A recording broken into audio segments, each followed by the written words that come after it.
لله نحمده ونستعينه ونستغفره ونستهديه ونعوذ بالله من شرور أنفسنا ومن سيئات أعمالنا من يهده الله فهو المهتد ومن يضلل فلن تجد له وليا مرشدا وأشهد أن لا إله إلا الله وحده لا شريك له وأشهد أن محمدا عبده ورسوله. Dear brothers and sisters, Assalamu alaikum wa rahmatullahi wa barakatuh. We have the pleasure today to have Brother Ahmed Deedat with us. I suppose everybody of us knows Ahmed Deedat. Alhamdulillah, he is a very well-known da'iyah. He's devoted his life for Islam. He's working for Islam in South Africa. We know the Islamic Propagation Center, which he established and working for Islam there in South Africa. But however, he's not only well known in South Africa, he's well known, alhamdulillah, all over the world. Alhamdulillah, Allah has given him the knowledge and the sensibility to understand maybe the other religion which dominates a large part of the world, that's to say Christianity. Alhamdulillah, Brother Ahmed Deedat is so knowledgeable about it than the Christians themselves. Once you are Muslim, then you have the light. You can see the truth, sometimes even between the lines, even when these lines are corrupt. So Alhamdulillah, Brother Ahmed Deedat conveys the message of Islam to the Christians from their own holy book. He tells them where the faults are, where the difficulties are. At the same time, he tells them that he knows this truth because he knows the full truth revealed from Allah to our Prophet ﷺ. Brother Ahmed Deedat was debating recently in Albert Hall with one of the Arab Christians from Palestine. And mashallah, Brother Ahmed Deedat has given him the lesson. To him and to everybody, if they have sins, if they make sins, the light is clear for everybody to see, but he needs to have the eyes in order to see that light. So those people, after Brother Ahmed Deedat talked to them, if they deny the truth any further, they just want to deny it, although they see it. Brother Ahmed Deedat, inshallah, is going to talk to us today. I believe all of us here are young du'a. We hope, inshallah, one day we will devote more time for da'wah. So Brother Ahmed Deedat has got a message for us to convey. And inshallah, he's going to talk about Christmas. Ask him why. So ask Brother Ahmed that the theme of the conference is going to talk to the Muslims in the West the way ahead. He said, no, it's going to be, the talk time is going to be Christmas. So I said, well, inshallah. Alright.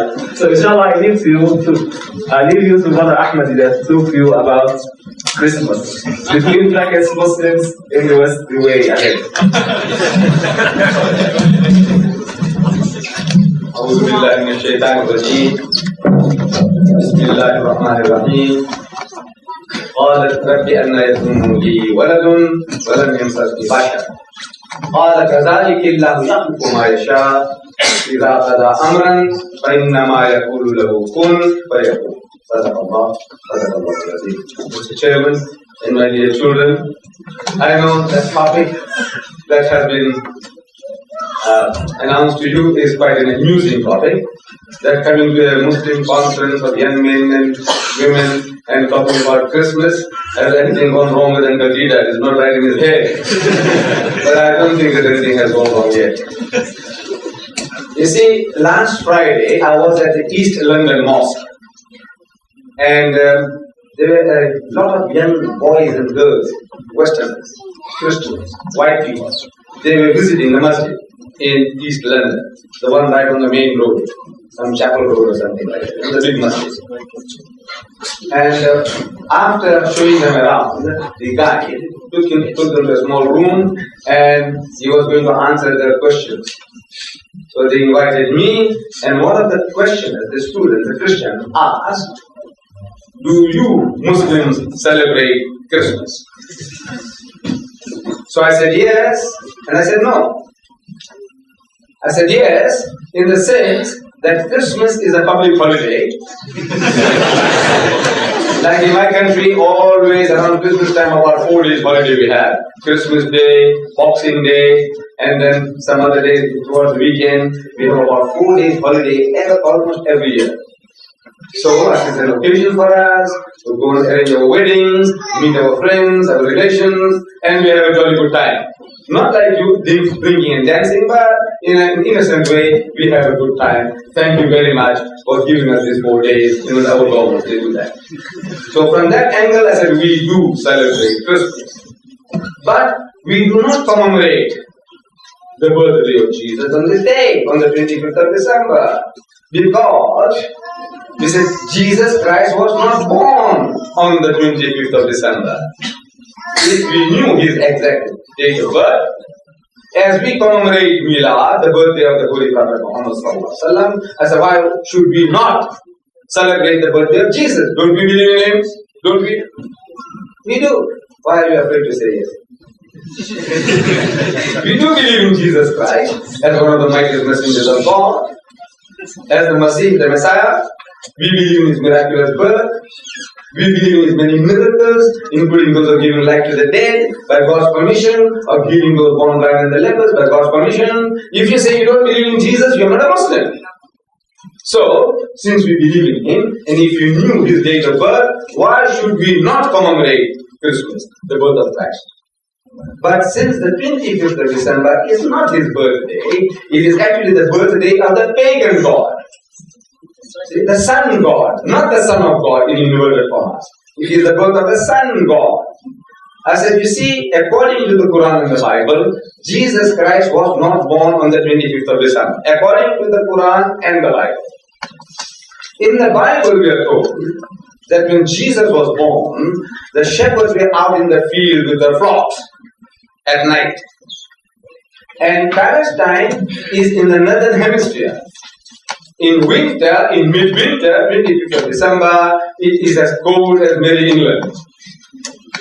So, if the shepherds were out in the field in midwinter, like this, in the field, the shepherds would freeze to death and the sheep would freeze to death. So, if the shepherds were out in the field, it could not have been in December. Number one. Number two, the Holy Quran tells us that when Jesus was born, Mary, his mother, she had retired to a remote place in the east. And when the child was born, voice was heard telling her that there is a river here, wash yourself, refresh yourself, and get hold of a palm leaf and pull towards herself and shake it, and it will let fall fresh, ripe dates. Dates, adu. It will let fall. So, when will you have fresh, ripe dates on palm trees that you can shake them down? In summer, midsummer, not midwinter. So, from the Islamic authority, we know it could not be December, and with the Christian authority, we know that it was not December. So, you are commemorating the birth of a sun god, not the son of God. See the primitive man in this northern region, in the Mediterranean region, as winter approached, you could see the sun going backward and backward in the southern hemisphere, receding from them, receding. And day by day it started getting colder and colder. 20th of December, 21st, 22nd, 23rd, 24th. It's getting colder and colder. And there personified this as the devil trying to swallow the sun. The happenings in the heavens, astronomically, that the devil was swallowing the sun, and by the 25th, they would see the primitive man can see every little difference, variation in temperature. They could feel and relate to some other happening. They said, you see, now the prince of darkness, the devil, has been overcome by the sun, and the sun is reborn. It is born again. The sun coming back into its own 25th, 26th, 27th, getting warmer and warmer and warmer. So 25th of December was the turn of the tide in the heavens. So the sun is being born. Sun, the sun. not the Son of God. So this is a pagan holiday. The pagans had a holiday, and since the Christians came on the scene, they saw that these people were commemorating around that day, so they adopted that day and they started celebrating Christmas. If we really knew, I said we would have no hesitation in commemorating the birth of Jesus Christ. But 25th of December is not. I read this verse to you from the Holy Quran, from Surah Al Imran, chapter 3, verse 47. Where when the good news was given to Maryam about the birth of the Holy Son, she said, she says, oh my Lord, how shall I have a son when no man has touched me? So the angel says in reply, so even so, Allah creates what He wills. So whenever He decrees a matter, He merely says to it, be, and it is. This is the Muslim concept of the birth of Jesus. You know that the good news was given, and Mary carried the child for 9 months, according to this Bashara, and the child was born. Now, there is an eternal confrontation between the Muslims and the Christians. Allah reminds about this. In the Holy Quran, is the وَلَنْ تَرْضَى أَنْكَ الْيَهُودُ وَلَنْ نَصَارَى حَتَّى تَتَّبِعَ مِلَّتَهُمْ. That the Jews and the Christians will never be satisfied with you, O Muslims, unless you follow their brand of religion. Either you opt out, if you want peace, become Christian, or change them. There is no satisfaction otherwise. You want to become a Jew or a Christian? The Jew says you follow. For example, religious. If the Jews have been thrown in the tower, they are not prepared to convert you. They don't want anybody other than the Jew. They have made the religion a racial religion. You have to be born a Jew to be a Jew. They only want political recognition. You recognize that they are entitled to Palestine and there's peace with them if you want peace that way. Give in. He says, look, Palestine is hers, their great grandfathers had it at one time, and they have come to take back their inheritance if you want peace with them. They say, this is the only thing they want now. Political recognition. They don't want to convert you. You are Gentiles. In Hebrew, goyim means filthy, dirty, unclean people, impure people. They don't want you. Keep up. Judaism is a racial preserve. The Christian is knocking at our door. And he is making life miserable for our people all over the world. There are at the present moment 42,000 American crusaders in the world. Americans alone. Out of the world, 70,000 missionaries, not priests, parsons or ministers of the church. No. These are the crusaders. There are 70,000 out of whom 42,000, 60% are Americans. And they are raising the dust throughout the world. In Pakistan, in Bangladesh, in Indonesia, in Africa, wherever they are raising the dust. Telling us that you Muslims are going to hell. There is only one way for you to go to heaven is, as they say, Allah tells us, وَقَالُوا, and they say, لَنْ يَدْخُلَ الْجَنَّةَ إِلَّا مَنْ كَانَ هُودًا وَنَصَارَى. That you Muslims will never enter Jannah. There is no heaven for you. Illa, except, مَنْ كَانَ هُودًا وَنَصَارَى. Unless you become a Jew or unless you become a Christian. In answer to that, Allah says, تِلْكَ أَمَانِيُّهُمْ. That this is the wishful thinking, vain desires, hallucination. Tell them, produce your evidence, your proof.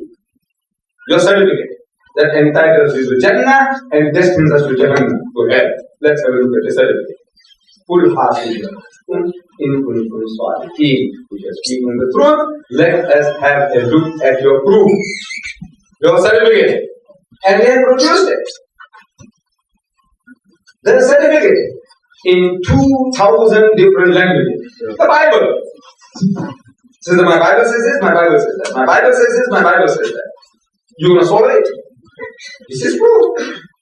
Allah says, when Allah commands us to demand proof, it presupposes that the proof is produced, you will be able to analyze it.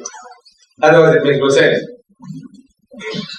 So they have produced the proof, And they're presenting through the Bible, knocking at our doors, telling us that we're going to hell. In our own homes, they drink our tea, they eat our samosas and our bhajias and our kusistas and our jalebis, and they're sending us to hell. And we are sitting ducks for these people because we have no knowledge of how to give battle, how to defend yourself. We have no knowledge. We are good Muslims, maybe. We know how to pray, we know how to make wudu, how many sunnah, how many nafil, how many wajib in the wudu. That we know. We know what said the length of the beard, how long it should be, whether the moustache should be shaved or trimmed. That we know, all that we know. But we don't know how to give battle to these guys who's knocking at our door. The Jehovah's Witnesses, the Dutch Reformed churches, the Seventh-day Adventists, the Anglicans, the Lutherans, the Methodists, they're all trying to make inroads into the community. And your presence here in this country, most of you seem to be like foreigners. You are not all British here. Maybe half a dozen of you might be born here. But the bulk of you coming from Malaysia, Indonesia, Pakistan, Bangladesh, Nigeria, wherever, they are all foreigners in this country. And you are making their mouths water. You. You think I'm joking? You think I'm joking? You see, these are the publications. I don't know whether you've come across them. Islam comes to Britain. Beautiful production. Beautiful. This is a picture of the Regent's Park Mosque, the Central Mosque in London. I showed this to Dr. Mohan, the director. I said, you see this? Islam comes to Britain. He said, that's our mosque. I said, yes, but you didn't bring this. You didn't bring this. I said, it's a Christian thing. So what for? They're trying to terrify the people that Islam is coming to Britain. Now these people are going to make inroads into our society, do something, change them before they change us. Before we change them, they must change us. Then the Canadians from Canada, they had a society, a body called International Crusaders. Crusaders, the Mujahids of Christianity. We will talk about die, we want to go and deliver the message. They are crusaders. They want to do crusades. In early days, they had a crusade, we fought it out with them. But now, there is another type of intellectual crusade. They want to wage against our people. And they have come all the way from Canada and they made their headquarters in Birmingham. Why Birmingham? I didn't know. You see, about 3 or 4 times, twice or thrice I had come here before. Where this union men and women. I didn't know at that time that Birmingham was the center of England, more or less. And it was the second largest city in the UK. That also I didn't know. Somebody. So they have transported the headquarters to Birmingham. And Birmingham, they're saying something here. So what is making the mouth water? You make your mouth water when you're very hungry and you smell burning meat. What happens to you? Your mouth starts watering when you're hungry. So it's making the Christian's mouth water. It says here, our strategy, the strategy of the International Crusaders. So our goal is to field an English-speaking team to Birmingham to work amidst the 25,000 Bengali Muslims. At least. Bengali Muslims, 25,000. I don't know. There's so many Bengali Muslims in Birmingham. So they say, and there will be other Pakistanis and Hindustanis and Malaysians and all in Birmingham. Expatriates, people who have come to have a living, poor people, illiterate people, ignorant people. They are Muslims by name, bulk of us. So, God sent opportunity for them. They changed the title from International Crusaders to International Team. So you get caught off guard. If there's a Crusaders, this once more again. The old story comes to mind. They say, no. So they changed the title to Team, International Team. They no longer, they tell you why they changed it. How to catch the fish. They know that the fish is easy to catch as a team, international team. Maybe football team, maybe tennis team, maybe basketball team. Team. Or debating team. But no more Crusaders. And they're knocking at our door. And they're telling the people, look, we are very fortunate in this day and age. These people are coming to our doors. These students, these laborers, these businessmen, they are coming to our doors, to our country. So it's making our task easy for us. Prior to this, prior to 50 years. He says, we had to go to their countries, in the East, in the Orient. We had to go to Indonesia, to Malaysia, to India, to Pakistan, Bangladesh. These names didn't exist, but those territories, you know what we are talking about. Thousands of miles away from home. Away from the home base. Now, we can work from the home base. We can sleep with our wife and children. And in the morning, we can get out and we find the customers around us. They're there. They can come and they can work till late in the evening, and back home in the evening, they can sleep with their wife and children.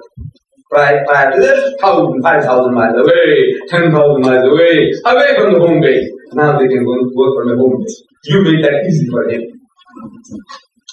Number two, is a culturally, these people are backward people. When we went to Malaysia, Indonesia, India, Bangladesh, when we went into a village, the guy welcomes us, but we have to sit on the floor on the grass mat. The flies are buzzing all around. And the smoke is coming from the kitchen, the stove, the open stove. And it's smarting our eyes. The eye is watering, the nose is watering. And we have to talk to the fellow. No more. Culturally, this guy is prepared to receive us with your sofa and kursi. And the dining room table and the chairs. You can give them tea and cakes. Or sitting. No more on the ground. Culturally, you are now prepared to receive the message. Number two. Number three is that previously we had to learn the language of the native. Wherever we went to Bangladesh, we must learn Bengali to talk to the Bengali. When we went to Indonesia, we had to learn Indonesian to talk to the Indonesian. When we went to Northwest, we had to learn Pushtu to talk to the Pathan. When we went to the other part, we had to learn Urdu. Wherever we went, we had to learn the language of the native. No more. These guys, they are now learning our language. Aren't you? You can't do without that. You have to learn his language. So you're already prepared to receive the message. He doesn't have to learn your language. You've already learned his. Linguistically, you are now prepared to receive the message. No? Number four. He said, previously, if we converted an individual in any villages, in any of these countries' name, he becomes a sore thumb in the community. Everybody sees him as that hadith that when apostate, murtad, kafir. You feel like strangling him, no? Your own brother, your cousin, your nephew, your relation, he's become a murtad, a kafir. How do you feel? So you feel like it, and the whole community, the village, the town, everybody is activated against him. You don't like him, you don't see him, you don't kill him, murder him. You feel it, your child is lost. Going to go to hell now. He's become an apostate. He's not cursing, abusing, and swearing over the knee. How do you feel? But now, no more. We have 60 million. And in the 60 million, we can easily absorb these guys now. You. Easily absorb it. Number 5. So previously the government, or even now the government, they can do nothing about it. But they're not happy. Because they are creating a potential fifth column in our midst. In Pakistan, in the Punjab, there are certain places in the Punjab where the Christians are in the majority. They have converted more Pakistanis into Christianity since independence than in the previous 100 years of British rule. They have converted more Bangladeshis into Christianity since independence than in the previous 100 years of British rule. 15 million Indonesians have been converted already into Christianity. And by the turn of the century, they want to make Indonesia a Christian nation. And there's every chance that it's going to happen. The way things are moving. Everything is in the favor of the Christians. It's a loaded thing against the Muslims. We were boasting at one time, we're the biggest Muslim country in the world, the biggest Islamic Muslim population in the world, Indonesia. I said, it's not what happens today, not what happens. Your 100 million, 140 million is rubbish. Ready like grass, cut and ready to be burned. 140 million, not what happens. This is what has happened. So, but the government in Pakistan is not happy. So, Yahya, General Zia, he can do nothing. I don't know who's ruling in Bangladesh, but whoever can do nothing to the missionaries. But in his heart of heart, they are not happy. But here, change the people, convert them, and the government is happy, absorb them. All this, let them come. When they come, absorb them. We can make them drink wine. We have bigger market for our wine industry. We have more big eaters from now on. We have more gamblers, more promiscuous people. So, we want to make them all our own. It can happen. Really need these things to happen. When you tie a horse to a donkey, we are gold. When you tie a horse to the donkey, the horse can't bray like a donkey. But we have a saying that it lifts up his head. It tries to imitate the donkey. That horse is weak. Try to imitate like a white. Try to behave like him. In our standards, our norms. Oh, this is we want to make them blind people. So 5 points against us because of you here. You have to learn your language, culturally from every point of view. You are ready for harvesting. So what are we to do? You can't isolate yourself. You can't insulate yourself. You say, no, we want to keep out, nobody can approach us. No. You can't help it in the universities, in your colleges, in your homes. The guy comes and knocks at your door. You can't say, "Footsack, get away, Ravish, I don't want to talk to you." No, you say, I can defend myself. And our sisters also say, no, we know Islam is in the right and we can defend ourselves. Against what? You see, previously these people, they had systems of attacking Islam and the Holy Prophet. That Muhammad sallallahu alaihi wasallam told me why. He practiced the religion at the point of the sword. Means he forced Islam down people's throats. If you don't accept Islam, chop off your head. They said the Qur'an was copied by our Nabi from the Jews and the Christians. This was the type of thing that they were doing. And he didn't gather much money. No controversy. They have changed their tactics, different tactics. Today now, they have learned new methods. Now they come to you. This is what's happening in my country, I'm sure. They're trying the same things with you here because they plan, master plans. How to do the job, dawah. Now they come to us. This is, Jesus Christ was one of the mightiest messengers of God. How will you respond? What do you say? He said, yes, indeed. He was one of the mightiest messengers of God. He says, Jesus was the Masih, the Messiah. Masihullah, translated Christ. Christ is a translation of the Hebrew word Messiah. Arabic, Masih. So Jesus is the Masihullah, is Allah's Messiah, Masih. What do you say? What do you say? You agree? Of course. You can't say no, Allah says so. Masih son of Maryam. Masih Jesus, the son of Mary. You can't say no. So it's Jesus is Masihullah. You said yes. Is Muhammad Masihullah? Is he? You say no, he's Rasulullah. He said, look, Jesus is also Rasulullah. He's Masihullah and Rasulullah. Your prophet is only Rasulullah. So in your mind, you feel now he's inferior to Jesus. But this is he's only talking to you. I'm telling you, Jesus is Masihullah and your prophet is Rasulullah. Right? Right. So, Jesus is Rasul and Masih. Your prophet is only Rasul. That's something there. This is, Jesus Christ was born miraculously, without any male intervention. I quoted you here at the beginning.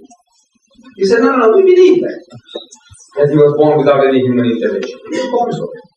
Was Muhammad so born? Was he? I'm telling you, was he born without a father?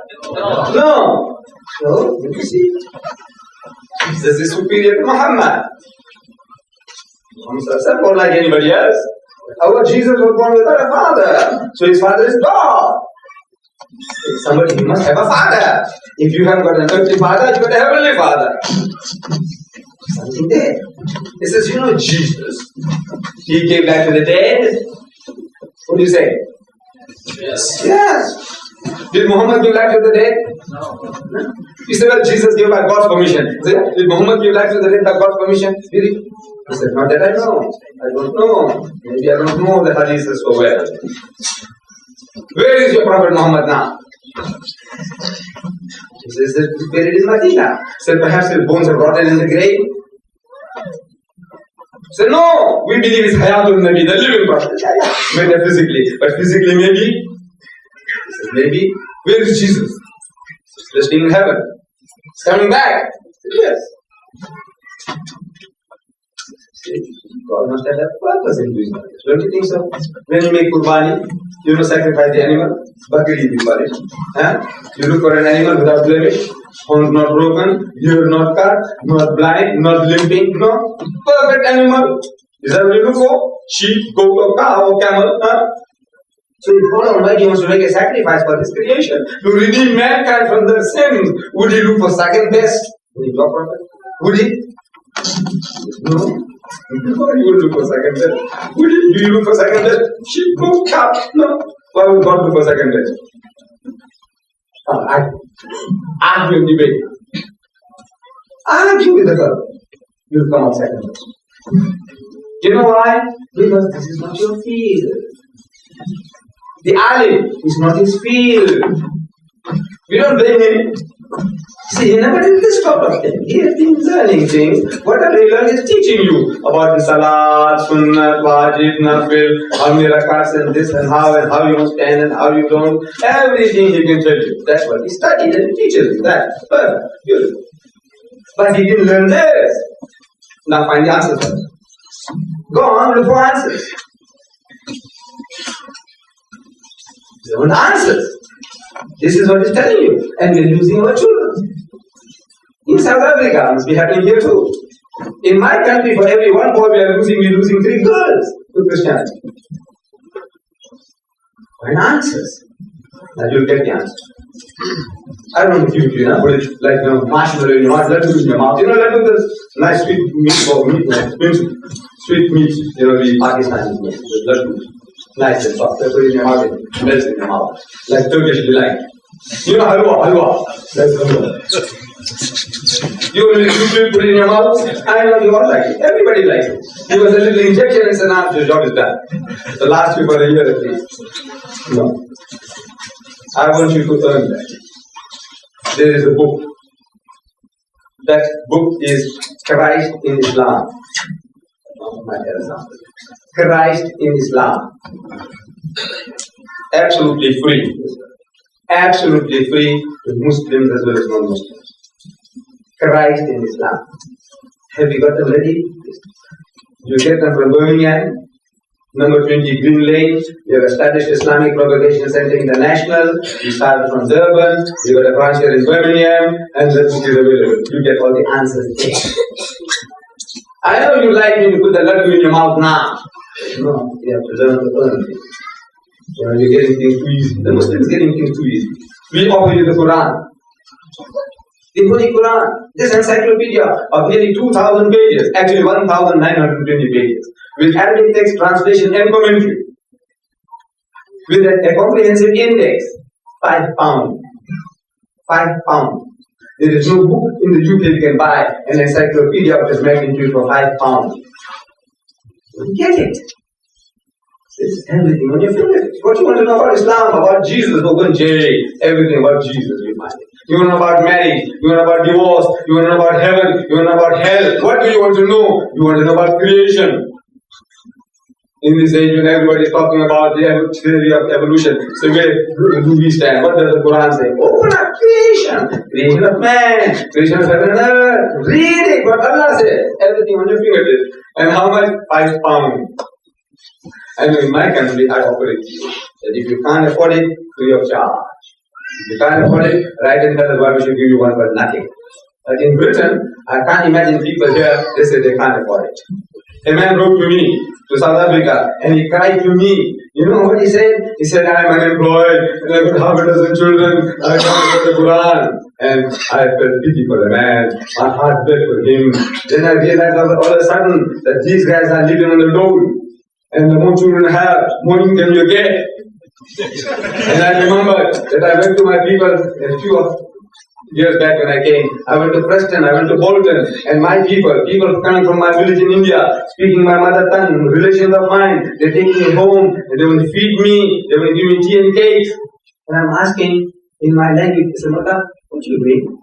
Look at his big brother. What do you do? It's an unemployed. It's so hard for me to eat his food, drink his tea. That means I'm poor man, unemployed. I'm eating his food, good food like that, and tea and cakes. Everywhere I go, what you doing? It's unemployed. What you doing? Unemployed. Ooh, how horrible. Then my brother said me, I said, man, I don't like this people treating me like this. I don't do everything. He said, no, Mota is calling me big brother. So don't worry, on this door, we are able to save money, and I'm running the car also. On the door. So the more children we have, the more money you get. So don't tell me you can't afford it here. In my country, I know people, they can't afford it. But you don't tell me you can't afford it. So I think, I can entertain people. Actually, you like to be entertained. So every time I come here, the young people, they relish, they say, Uncle Deedat is here, you can give us some entertainment.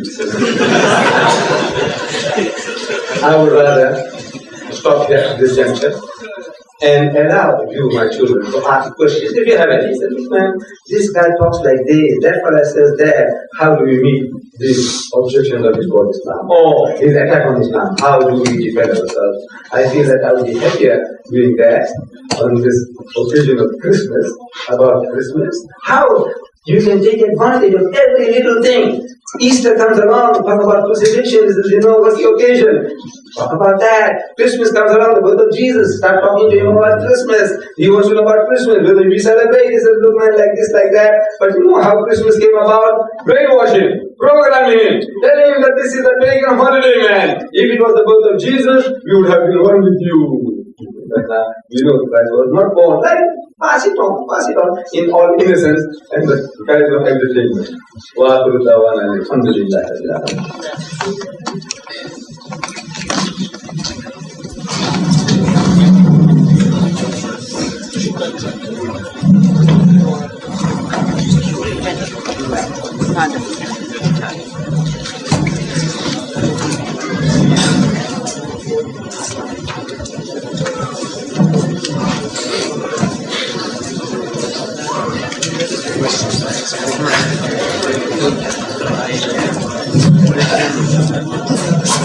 Before the chairman puts the questions to me, I prefer my children to stand up and put the questions.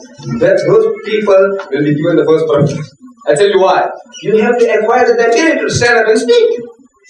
Because I have found in the Malaysian hall here in London, they invited me to deliver a lecture. At the end of the lecture, question time, no question, only from Christians. They stood up and asked questions. The Malay Muslim, no question.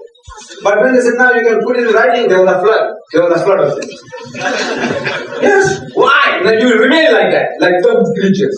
Stand up and speak, man. Make a fool of yourself in public. One day, inshallah, you'll be able to do a better job. Stand up and put this no question. My sisters, I don't mind, they're sending notes. But you people, come on, get up and ask questions. Acquire that ability.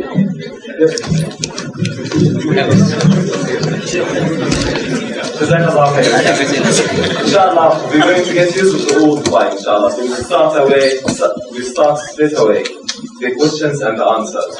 So inshallah, I'll wait for some questions from the sisters to come on papers. I'll put these here now. So inshallah, I'll try to make some sort of balance between one question from the brothers and from this sister. So inshallah, who would like to ask question? Yes, yeah. أخي بالله السلام عليكم ورحمة الله وبركاته. How can we speak to the atheists who don't believe in any book or who do not consider our holy book Quran or saying it's silly? I will repeat that question in case people at the back might not have heard my son there. How do we speak to the atheist? When the guy doesn't believe in God, he doesn't believe in any book, nothing, how do you speak to him? Well, to me it's very easy. And I can tell you it's also very easy. He is the best customer.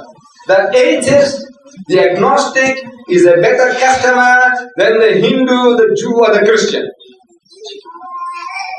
Actually, from the religious point of view, a person who says he doesn't believe in God, we say he's a kafir. And he's supposed to be the furthest away from us. But in modern times, when a fellow tells you he's an atheist or he's an agnostic, I say he is the best customer. I will tell you why. You see, I discovered this in the Holy Quran. Allah Ta'ala wants us to find common cause, common grounds between yourself and your recipient of your message. Like, for example, Allah says, Qul, tell them, Ya Ahlal Kitab, O people of the book, Ta'ala, come, ila kalimatin sawa'in baynana wa baynakum, that we come to common terms as between us and you. Let us get onto a common platform. And this is the secret with anybody. In the first instance with the Jews and the Christians, find common cause, common grounds to start off with from. And with them, Allah says what to start with. So number one, Allah na'budu illallah, that we worship none but Allah, because they already believe that they worship in God. They believe in Allah. So let's worship the one and only God. وَلَا نُشْرِكَ بِهِ شَيْئًا, and that we associate no partners with Him. وَأَتَّخِذَ بَعْضُنَا بَعْضًا أَرْبَابًا مِّن دُونِ اللَّهِ, and that we do not take from among ourselves lords and patrons other than Allah. فَإِن تَوَلَّوْا فَقُلُوا اشْهَدُوا بِأَنَّا مُسْلِمُونَ, but if they turn back, tell them that we are Muslims. We have submitted our wills to the will of Allah. Common ground. Find common ground with anybody, everybody. How do you find common ground with atheists? The man says he doesn't believe in God, and you say, also, I don't believe in God. I said, yes. What? You see, when a man tells me that he is an atheist, I don't believe in God, I say, congratulations. If you tell me, if I ask you, what are you? You say, I'm a Muslim. No congratulations. You know why? Because your father was a Muslim, your mother was a Muslim. This young fellow, he says he's a Christian. No congratulations to him. Because his father was a Christian, his mother was a Christian. You see? But when the guy says he's an atheist, I say congratulations. Why? Because you've been thinking. How did he reach that stage to say there is no God? His background, where does he come from? He comes from his background is Christianity, his Bible, his book. And he's been reading the book, he has heard from his environment the concept of God. In the book of Genesis, the first book of the Bible, he has been reading, but he's been told, he has heard in Sunday school that God Almighty made Adam and Eve. And he put them in the garden with instructions, eat of the plentiful things herein, except the tree in the midst of the garden. That tree, that fruit thou shalt not eat, because the day that thou eatest thereof thou shalt surely die. And Shaitan, the devil, makes them space seeming to them, tempted them, and they act.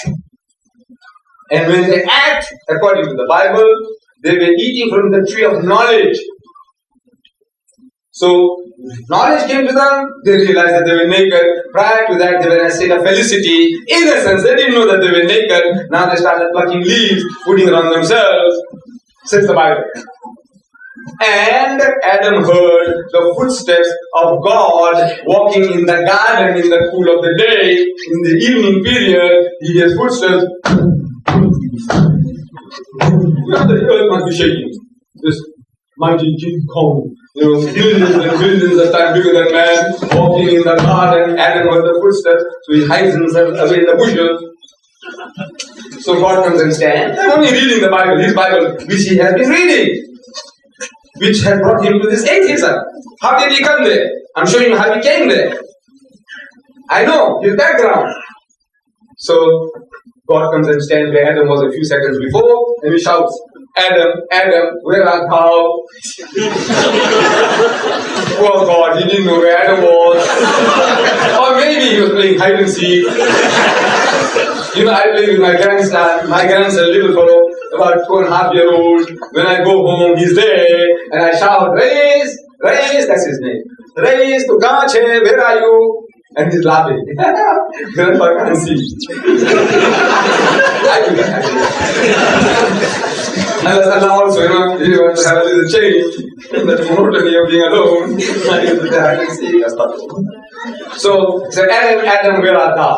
So Adam peeks through the bushes, and sheepishly, he said, if you behave like that, you have been up to mischief, you must have done something wrong.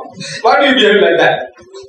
So Adam says, it is not me, it's the woman that God gave us to me, she made me to eat. In other words, if you didn't give me the woman, I would be in trouble. But you got to be blamed. Why did you give me the woman? That's how. It's the woman that God gave us to me, she made me eat. And the woman is the serpent that divided me. Asking the buck, the oldest game in the world. How when you read this, you have mental picture. God, the Father, the day. Everybody's footstep. He's an anthropomorphic God, a God after our own pattern. Then further down, you read about Hazrat Musa alayhi salam, Moses. He says, oh Lord, I want to see you. In the Quran, Allah says, Lam tarani, you shall never see me. In the Bible, these verses, I love you so much, I want to see you, show yourself to me. Stubborn children, sometimes you give it to them. So Allah started giving to Musa in the Bible. He said, alright, as I'll put you between two rocks, big rocks, and in the opening he puts his hand. And he turns his back, and he takes away his hand. And Moses saw the back of God, his backside. As the friend was before him, he might have been before Moses. So he shows him his backside. And God has got a backside, has got a front side. If you got a backside, then you got a front side. If you got a front side and a backside, you got a top side and a bottom side. Reason, logic, human logic, reasons. If you got a top side and a bottom side, then you're located somewhere. If you're located somewhere, I have a right to demand wanting to see him. And if I don't see him, I have a right to deny him. Look, this is logic. Simple reasoning. So Gagarin, the Russian astronaut, when he returned from orbit, he went round and round and around, the first guy to go round and round the earth so many times, and he came back, and newspapers of the world carried banner headlines, in my country especially, from one end of the newspaper to the other, he says, where is your God? Where are your angels? Question mark. Gagarin. He wants to know, where is your God? Where are these angels you're talking about? Millions of them. Where are they? So I drew an attention of the Christian missionary who was visiting me at the time. I said, look what Gagarin is asking. So he said, he's a fool. Oh, Gagarin is a fool. I said, no, he's not a fool, you are a fool. It is a concept you gave him. You gave him a concept of God that is old Father Christmas. Santa Claus sitting on some planet with his feet dangling onto the other his footstool. The heaven is his canopy. The loving Father in heaven. Millions and millions of times bigger than man, but something like a man. That is the concept you gave him. And angels were beautiful women with wings, well proportioned, 36, 24, 36. Well proportioned with wings. And that is the concept you gave him. And today, because he can't see, he denies them. You blame him? No. That person, that atheist, that agnostic has taken the first step in the path of Islam towards Islam. The very first word of the kalima that we have to utter. If you convert somebody, what do you say? Start. How? Salah ilaha. Don't you start with la? La is the first word of the kalima. La, what is la? No, ilaha, God, there's no God. Don't you say that? Can you become a Muslim without that? He's taken the first step. He said, la ilaha. He said that, meaning to say, Allah. That's all. Look, when he said, la ilaha, what ilaha? He said, that one who walked in the garden, does he believe? He says, no. I'm asking, do you believe in that God who walked in the garden in the midst of the day? Do you believe in him? That there is such a God who plays hide and seek with his creation? Do you believe in a God like that? Do you believe in a God that Moses could see his backside? Do you believe in a God like that? No. You also say the same thing. What are you saying? You're saying that. So congratulate him. He said, congratulations. He said, look, the reason why you're thinking that is just great, man. You have discovered the truth. That these are not ilaha. Rama is not God. Krishna is not God. Jesus is not God. The one who walked in the garden is not God. He said, la ilaha. There are no ilaha. There are no gods. And you believe in Allah. And you start reasoning with him. He has taken the first step, my son. Congratulate him. Right. Whatever you say. One point the sister is making about the color. There is no color in Islam. Why the reference to white man? There are no white. There are many white Muslims. So this is a commitment which, inshallah, you elaborate or clarify.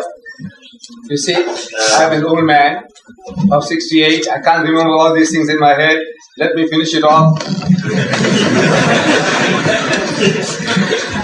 I think, you see, you must understand my problem. I am coming from an environment which is color conscious. Everything is color. South Africa, we are all divided into color. And I don't know in what context I mentioned white. White in the sense that the people feel that they're superior because of the color, the European. In my country, in South Africa, we feel inferior to them. In India, Pakistan, Bangladesh, wherever you are, we subject people, the white man, the European, he ruled the Indonesians for 300 years. How do you feel? Inferior. A handful of them ruled India for 100 years, a handful of them. We had so many million, 300 million at that time, and a handful of whites ruled us. How do you feel? So, from that point of view, the guy who is a Christian, he is invariably the guy who comes and knocks at your door. In my country, it's not the Negro, not the African, it's not the other Indian, it's not the colored, it's the white man, the European. I'm not talking as a racist. I know, in the sight of Allah, the only standard given to us in the Holy Quran is Inna akramakum indallahi atqakum. Most certainly, the noblest in the sight of Allah is he who is the best in conduct. Not black or white, not rich or poor, not European or Asiatic, the best in conduct. But you must understand in the context of what we are talking, I'm not saying that no white man can be a Muslim. We have our Muslim brothers and we are happy to have them with us. But I'm not talking in the racial terms.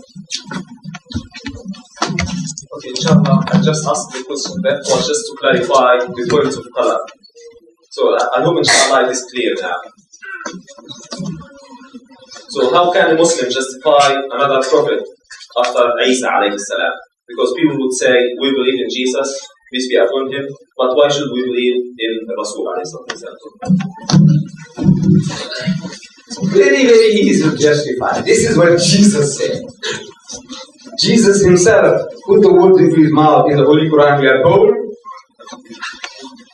وَمُبَشِّرًا بِرَسُولٍ يَأْتِي مِنْ بَعْدِ اسْمُهُ أَحْمَدٍ. He said, he gave glad tidings of a prophet to come after him, whose name shall be Ahmad, which is another name for Muhammad. But in the Bible, in his own Bible, Jesus says, I have yet many things to say unto you, but ye cannot bear them now. In the Gospel of St. John, chapter 16, I have yet many things to say unto you, but ye cannot bear them now. Howbeit, when he, the Spirit of truth, is come, he will guide you into all truth.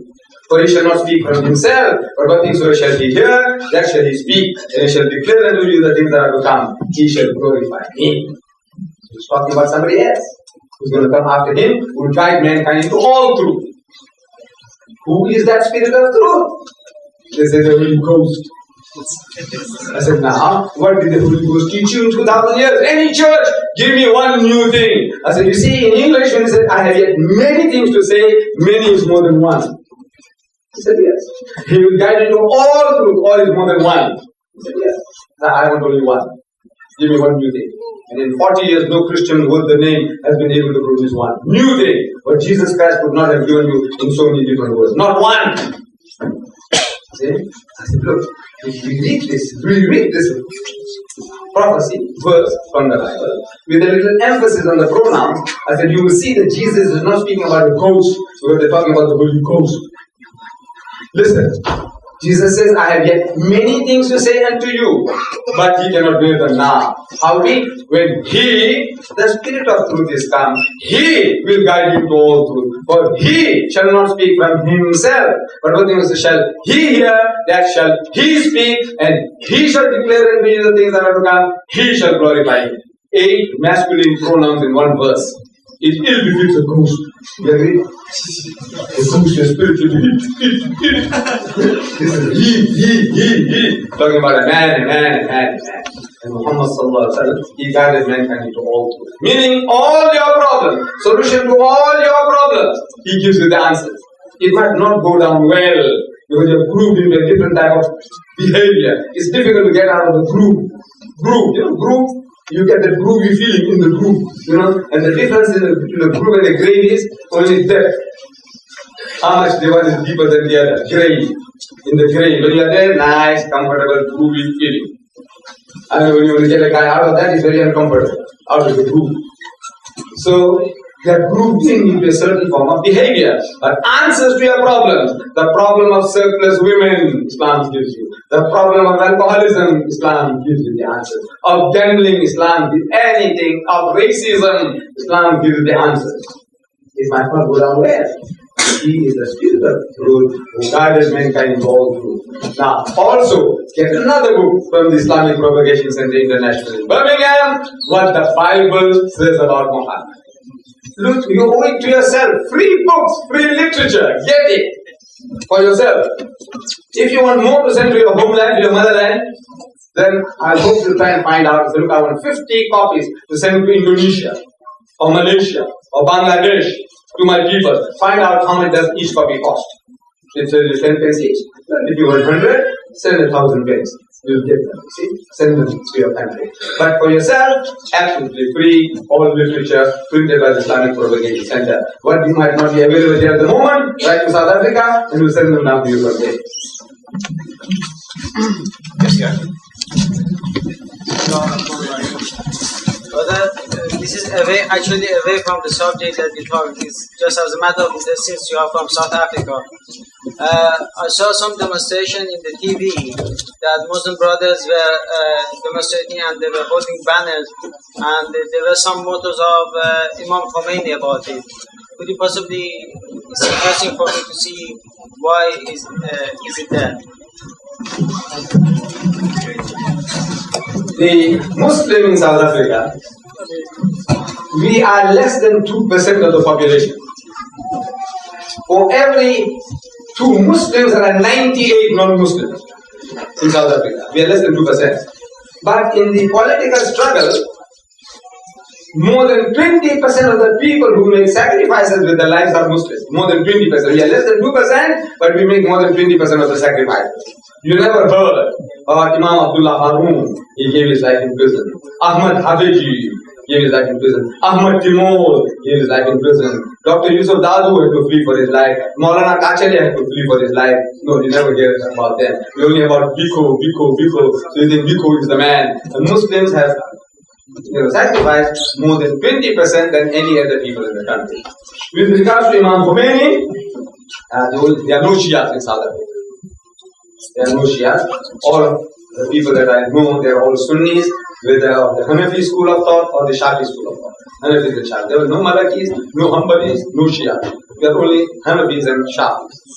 Most of the Malays from Malaysia and Indonesia, about half of the population are Shafis, and my people, most of us are Hanafis from the Indo-Pakistan subcontinent. Imam Khomeini has become the hero because in recent times, he is the only Muslim who has been standing up to the big shaitan, America. You see, he's the only one who has done it so far. So naturally, the people feel that he's a hero and put that spirit into them that we too, we are small as we are, as few as we are, we can also stand up before the government. I think that is the spirit behind Imam Khomeini's program, if you saw any.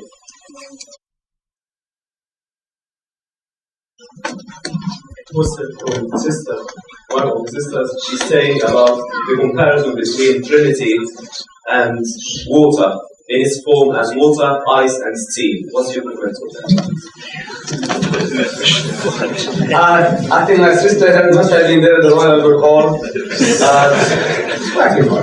The Christian had given that as an example. We start tackling with everything that the fellow spoke. We would not have been able to deliver our own message, something that go to the heart of the Christian. So we had to keep away. You start analyzing each and everything that the guy speaks, then you lost the opportunity of delivering your own message because we are all time bound by time. You speak for so many minutes and out. If you didn't deliver the message, you lost out.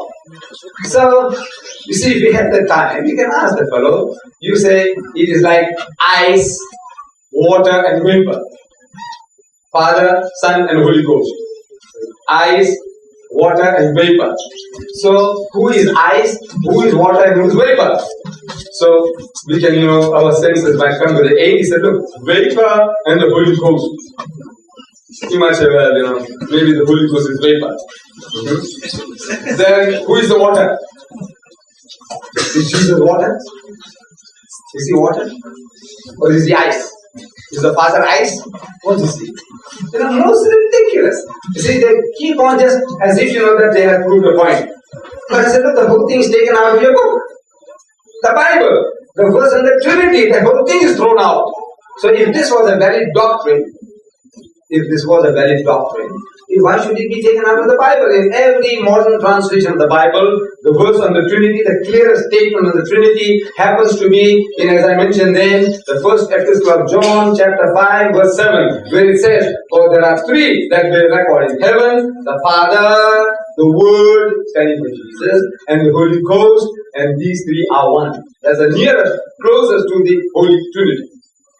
That verse is now expunged from all modern translations of the Bible as an interpolation, as a fabrication, as an adulteration.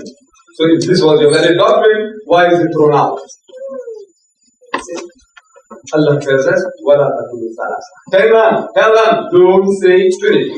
إِنَّهُ خَيْرٌ لَكُمْ. Stop it. This will be better for you. إِنَّمَا اللَّهُ إِلَهٌ وَاحِدٌ. For your Allah is one Allah, is not three in one, is not one in three.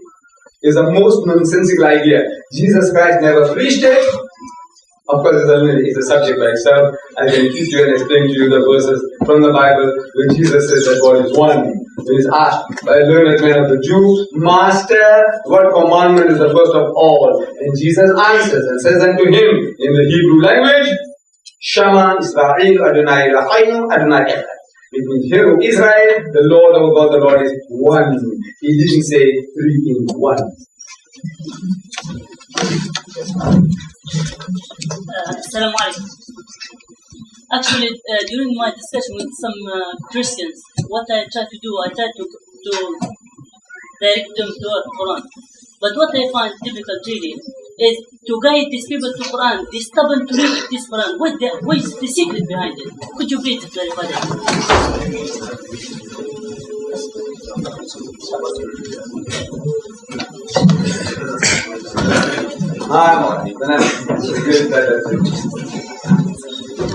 So the question was that our brother is finding a little difficulty in getting the Christian to approach the Quran.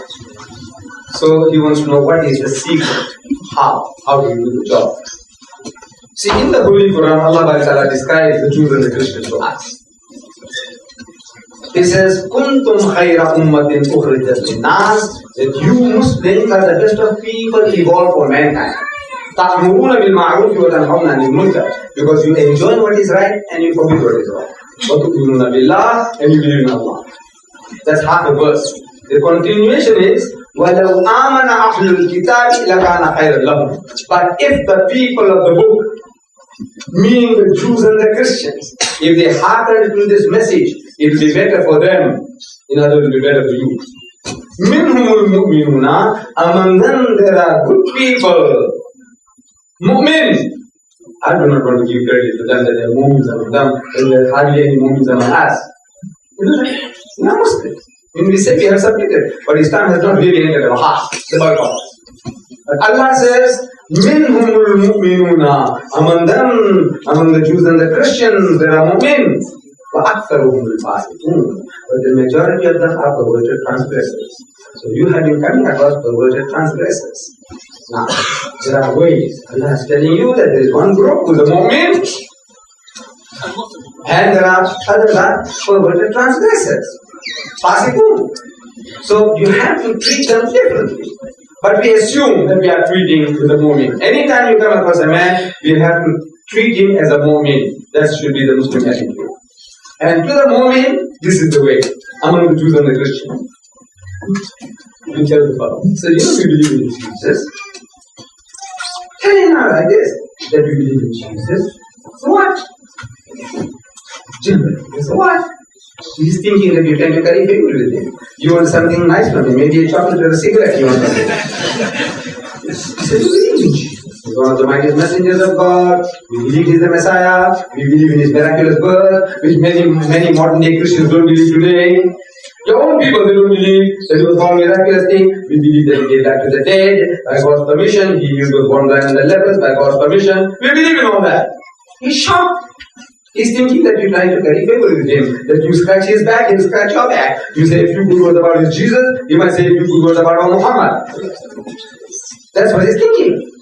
So he says, you know what my book says? No. The book, the Quran. Today, Surah Al Imran, the book of Jesus. Starting with chapter 3, verse 42. Start. Bismillahir Rahmanir Rahim. In the name of Allah, most gracious, most merciful. وَإِذْ قَالَتِ الْمَلَائِكَةُ يَا مَرْيَمُ. Behold, the angels said, O Mary, إِنَّ اللَّهَ اصْطَفَاكِ وَطَهَّرَكِ وَاصْطَفَاكَ عَلَى نِسَاءِ الْعَالَمِينَ. That Allah has chosen thee, purified thee, chosen thee above the women of all nations.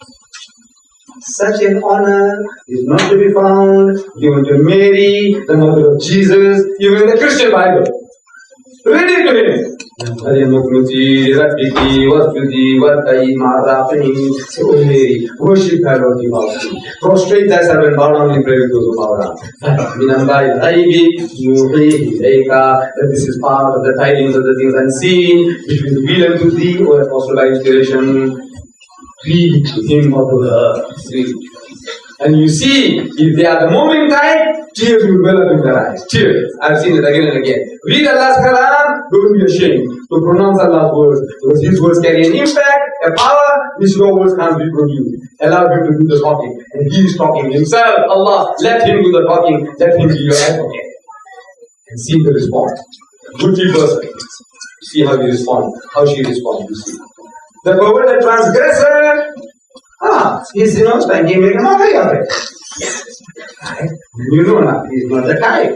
So you take out the stick, the big stick. I'll give you the big stick. You take a big stick and give passion. You see what they call the third degree. That's the third degree. In black belt, you got what's the black belt? Is it? You give him the third degree. He's saying, Ulu Chau Baila, the 14th Dan. Give it to him. What? Because my book is the Bible God's word. The God that never war. These are all the armaments now to fight the other fellow. You see? So now it depends on the customer. You meeting the professional. The professional who comes to your door. He is not there to listen to you. He wants to push things down your throat. So with that, wait. Look at the Bible. This is about word of God. What do you want me to do? Really, he wants you to leave the Quran and take the Bible. He wants you to exchange the Quran for the Bible. Throw the Quran away. The Bible is good God's word. Seriously? Let's have a look. Let me get my book. And I tell you, these verses mark it in red. And you know why you're marking in red. These verses we mark it in green. Then you know why you're marking those in green. These verses we mark it in yellow. You know why you're marking them in yellow. So it becomes a color-coded Bible. Get one free from the Christian. But you must get my book. And you mark it as I instruct you. Then you have a Bible color-coded for you. He says, this is the book of God. He says, yes. He says, please open up Genesis chapter 19. Let him open. Verse 30 onwards. Read. Daughters prohibited with the fathers night after night. He says, Lut alayhi salam and his daughters. Because the daughters want to collect the father's seed. Word of God? What a noble idea. Daughters want to collect the father's seed that they may carry on the name of the father. Lut alayhi salam had a need to cause with his own daughters night after night according to the Holy Bible. Holy Bible. And both the daughters are not with a child by the father. And the first one gave birth to a son, and she called his name Ammon, and the other one she called him Moab, and among them we have the Ammonites and the Moabites. And God loved so much that when the Bani Israel they came out of Egypt, they were told to kill the Philistines, men, women, and children. Kill them all, even sucklings are not to be spared, even donkeys they killed. But the children of the Moabites and the Ammonites you must not touch. Because the children of God, father and daughter having intercourse, that offspring, you mustn't touch them. He loved them so much. Holy.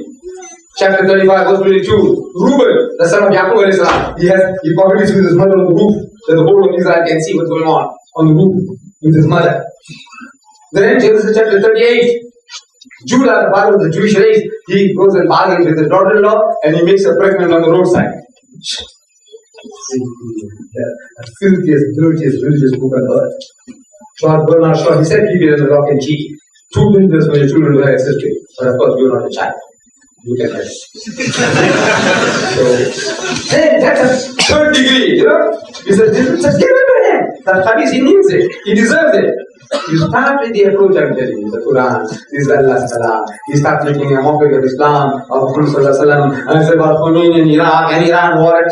And you start talking like that, so what do you want? You want me to leave this book and take yours? Let's have a look what are you offering. Right? So ask him to open the book. There are 4 different types of incest in the first book of the Bible. As it is a textbook, if you want to commit incest, there are 4 different ways you can commit incest. You know what's incest? You know what is incest? How would you all know what is incest? You know what is incest? Huh? You see, when you cohabit with somebody else's wife or daughter, it is adultery, sin. But when you do it with your own mother, when you do it with your daughter, when you do it with your own daughter-in-law, when you do it with your sister, that is called incest. Okay? Now you know, there are 4 different types of incest in the first book of the Bible alone. And this is a textbook. If you want to commit incest, 4 different ways you can do it. That is the book, the Bible. But we don't start with that. We start with all humility, provide all with the ways of the Lord with wisdom, and with beautiful preaching, and reason with them in the ways that are best and most gracious.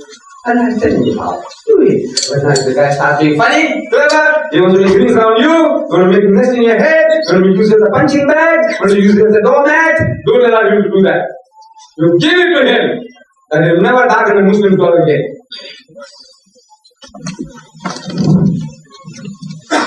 You refer to the atheist to be better than a Christian because he has made sense of what the Bible is. But the Holy Quran refers to the Christians and Jews as the people of the book. So the Holy Quran gives them some sort of special reference. So what's your comment on that? I'm not saying that. Allah gives them that these are the fittest people to receive the message. You see, in the verse I quoted you, that Allah appoints us as the khayr ummah, the best of people, evolved for mankind.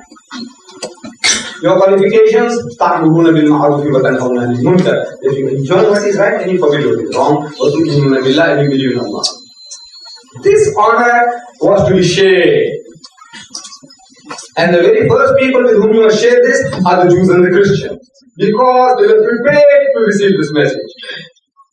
So, Ahlul Kitab, Ya Ahlul Kitab, the Quran says again and again, Ya Ahlul Kitab, Ya Ahlul Kitab, O people of the book, O people of the book, La Tabdu fi dinikum, do not go to extremes in your religion, Ya Ahlul Kitab, Ta'ala, O people of the book, come. First address is to the Jews and the Christians. Right? Addressing because he is prepared to receive the message. If the guy, as an there is resistance, there is prejudice, he's been programmed, the Christians especially, and the Jew. The Jews that we are the chosen people, we are the children of Abraham, we are the sons of David, we are the chosen people. They are programmed that way. So now this is a prejudice. This is who? Islam came through Muhammad Sallallahu Alaihi Wasallam, who was the son of Ismail. Ismail was the son of a bondwoman, a slave woman from Africa, Hajra, and now this prejudice is being cultivated. So in other words, the prejudices are greater in the Jew and the Christians. And God, the veritable Son of God, He died for our son. God came down to earth as a man, and He sacrificed His life. What do we need anything anymore? Prejudices are already cultivated. The atheist and the agnostic of today, he has got no prejudice. He's got prejudice in general against religion, misconception that everybody has. He is against his also superstition. You tell him Rama is God, he says, rubbish, what are you talking about?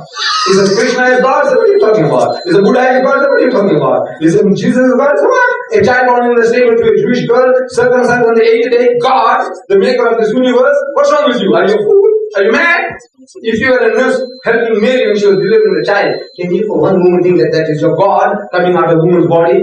With all the fruit and the mud and circumcised on the 8th day, your God? He's laughing at you if you said he's God.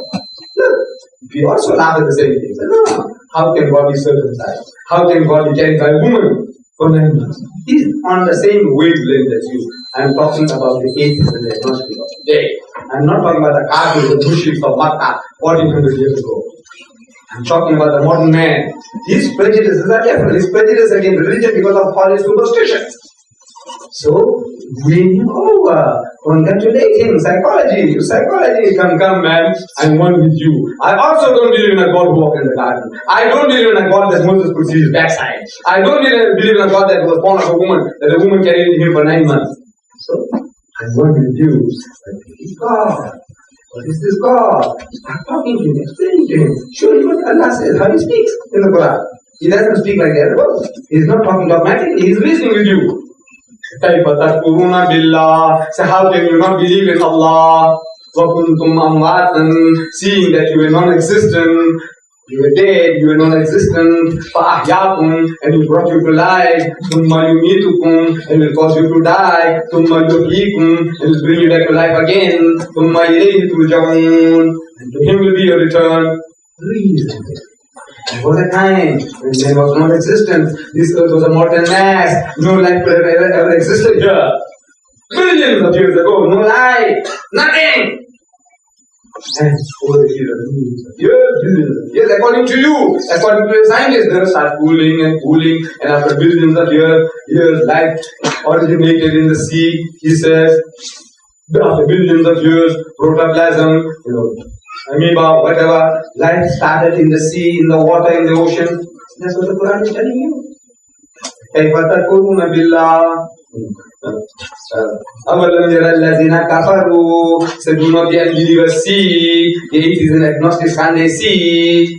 أولم يرى الذين كفروا أن السماوات والأرض كانتا رتقا, that the heavens and the earth were joined together as one unit of creation, ففتقناهما, and He split them asunder, وجعلنا من الماء كل شيء حي, and He has made from water every living thing. أفلا يؤمنون, will you then not believe? Who? The Arabs? The Bedouins? No! He's talking to you, the modern man, the man of science, man of learning, who says life originated in the sea, and yet you say there is no God. You talk to him.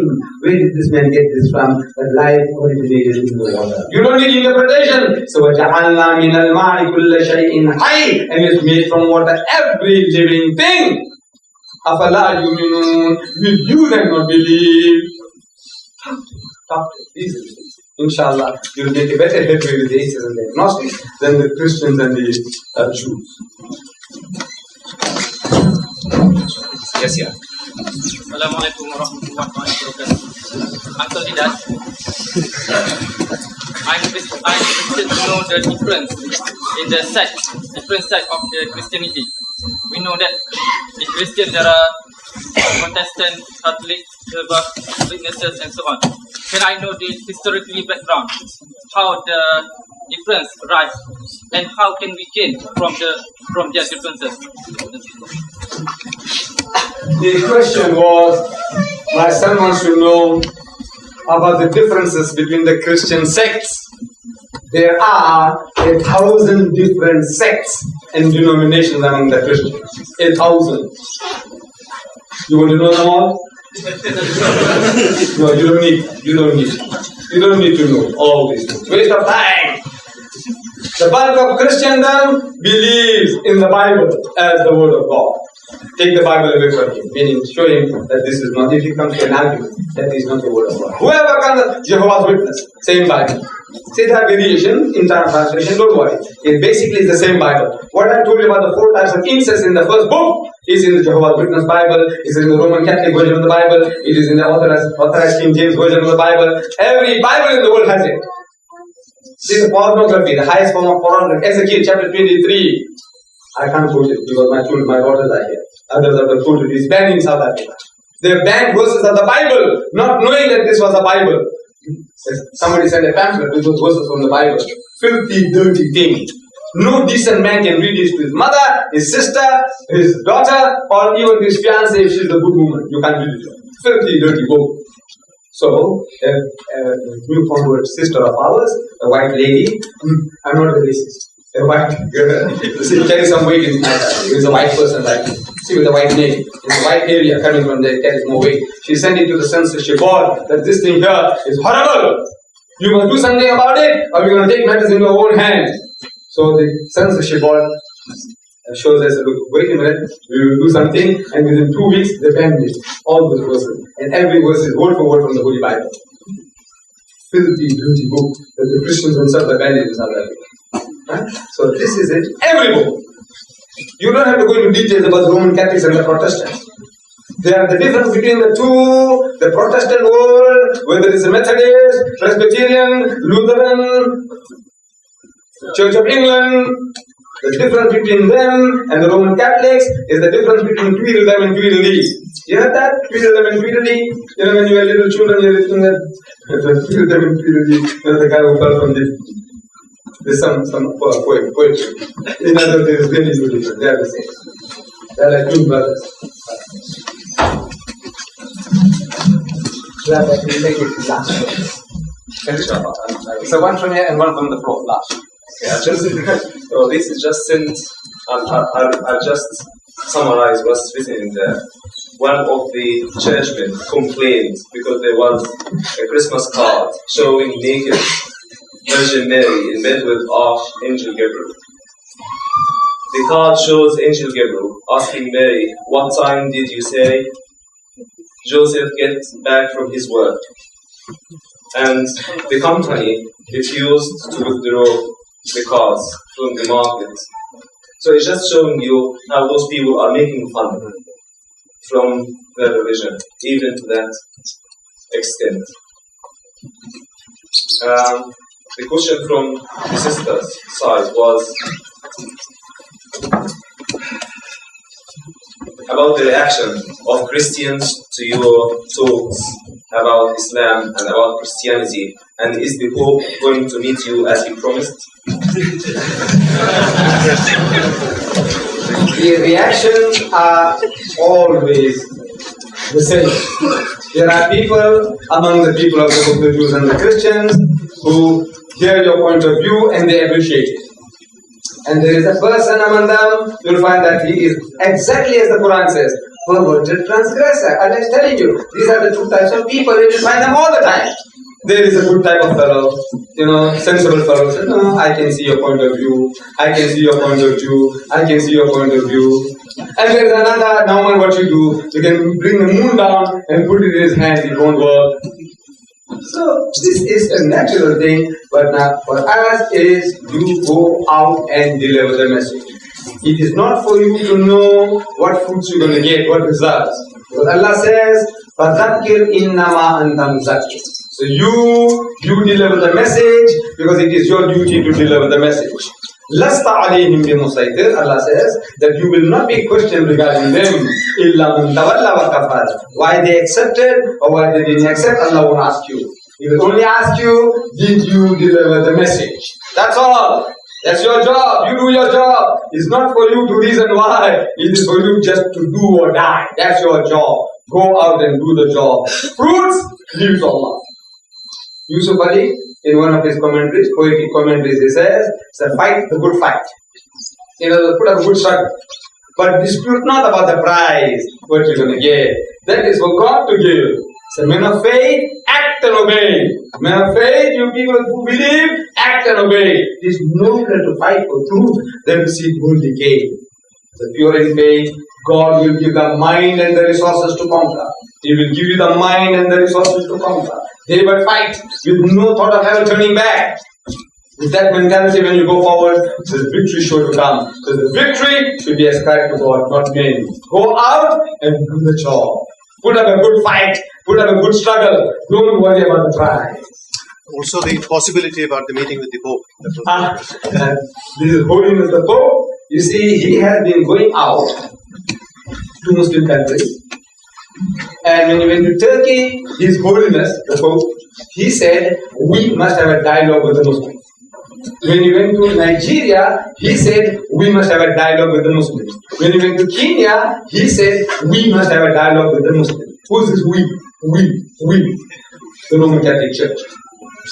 What is the dialogue? Dialogue is a two-way process. Is that what he means? No. Actually, he's telling his people, go and convert the Muslims. They're already prepared to receive that message. Who are the Muslims? Look, the Muslim is the nearest to the Christian. You don't have to convince a Muslim that Jesus is the Christ. You don't have to convince a Muslim that he was born miraculously. You don't have to convince a Muslim that he gave life to the dead by God's permission and he healed those born blind on the lepers by God's permission. He believes without any proof required. What he needs is a gentle push. Christianize him. Show him that Christ died for his sins. That is all. So he is prepared from the Christian point of view. From the Islamic point of view, Allah says the Jews and the Christians were prepared to receive this message. Now they are telling, because you didn't do the job, they are saying now that the Muslim is prepared to receive our message. So dialogue, not dialogue, is telling people don't convert them. When you use the word convert, we are going to react. When you see this guy coming with this dog collar in your home Sunday morning, Sarah is coming to steal our children. Get rid of him somehow. This hadith, get him out of the way. But if he comes along, he says, I'd like to have a dialogue with you. His holiness the Pope tells us we must talk with you, have a dialogue with you. You can't say no. Because Allah tells us to have a dialogue with him. قُلْ يَا أَهْلَ الْكِتَابِ تَعَالَوْا. You have a dialogue with him. Allah tells you to have a dialogue with him, and if he's talking about dialogue, you can't say no. But you come out second best. Because you're not equipped. You're not trained for that. Our learned men are not trained for that. That is what he's telling me. So I know the game. Because I'm in the game. So I write to him, I said, Your Holiness, you're free for a dialogue, I'm prepared to come along and have a dialogue with you. In St. Peter's in Rome. It's a huge place, I saw it. I said, I'm prepared to come over any time that suits you. Time and day, tell me, I will come. We don't want to give you trouble to come to Africa, to the land of apartheid. No, we will come to your door at your convenience. No reply. So I sent him another letter. No reply. I sent him a telegram. No reply. I sent him another telegram. So he replies, he's prepared to receive me in the secretariat in private. Now this is not a matter between Ahmad Deedat and the Pope. It's a matter between Islam and Christianity. The world must know what's going on. So we write back to him, we say, how big is your secretariat? Because there are 3 plane loads of young men. They want to charter planes from South Africa, from Durban, Johannesburg and Cape Town. They want to come for the dialogue. My brother in the UK, they want to come. My brother in the Emirates, they want to come. I said, how big is your secretariat? No reply. Then another letter, no reply. We said, a telegram, no reply. How big is your secretariat? The TV networks of the world want to cover it. The news media of the world want to cover it. How big is the secretariat? No reply. So Allah Ta'ala, He sends me, He makes somebody to send me a letter with a picture of the Pope. I don't know whether you've seen it. You know, playing hide and seek. Did you see that? Yeah. So that's the answer. You see, Allah Ta'ala doesn't send Jibreel anymore. Jibreel is retired. You know that? Jibreel doesn't come anymore. If somebody suddenly hears voices, you need a psychiatrist for it. He's retired, he's done his job. So Allah Ta'ala still who is good. He's still working. He's not going to sleep. He's activating people. Somebody sent me the picture. I said, right, that's a message. He's playing hide and seek. So I printed 250,000 of that. His holiness playing hide and seek with Muslim. That is how it's attended.